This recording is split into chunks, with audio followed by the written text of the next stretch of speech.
Hello, this is Michael from Base Motoring, and this is the sound system demo in the 2024 Ford F-250 with its base 4-speaker sound system. Now, this is just a basic system. Radio with Apple Carplay, Android Auto, AM, FM, USB, your basic inputs, and then just speaker in the bottom of each door, tweeter on each A-pillar. That's it. So let's just go ahead and listen to some music.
talk in the middle of these tests, but I am so impressed by the bass in this system.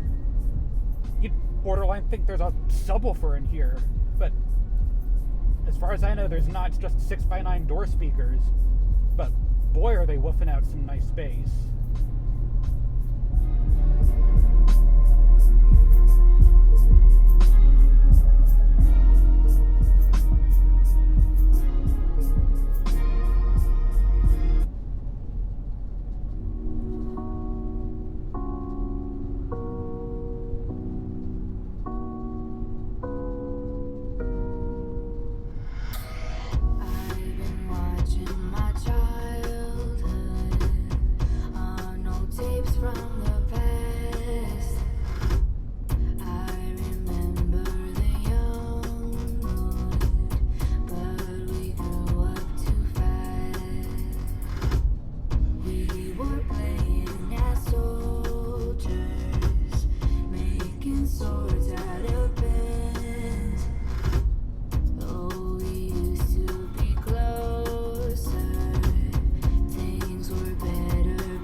Given what the system is, I'm actually kind of impressed. It's a base model work truck, single cab, Ford XL model, 4 speakers. It doesn't sound awful. Now, don't get me wrong, it by no means sounds amazing, but you can get some really nice bass, and it really digs deep for only being door speakers. And you can hear your highs just fine up on the dash. Now, some things I have noticed are that there are some frequencies that come across kind of weird. In the previous track, there's something in the mid-range, upper mid-range. It did not come across well, and there's a couple of the higher frequencies that, like lower treble, that do come across a little harsh, but just in general, you can crank up your music, you can get some nice satisfying bass, you can hear the basics of the music, and quite frankly, that's even more than I'd ask for in a base model pickup truck. Rewind a little bit here. As for a rating, it's definitely not going to get a B range, absolutely not. But I also think it's better than D. I'd probably say C minus. Over, like, comparing it to all vehicles, I'd say C minus. There's some stuff that comes across a bit wonky that I just do not like. But considering what this is, C, possibly even C plus. Like, you can't take half-decent audio for granted in a basic work truck. Like, how many Fords can you still get with this little screen? You have vinyl seats. Surprised you even have power windows, power locks, and cruise control. But yeah, I'm quite happy with the system given what kind of vehicle it's in. So anyway, thank you so much for watching. I hope you enjoyed the test. This is Michael from Base Motoring. Take care and drive safe.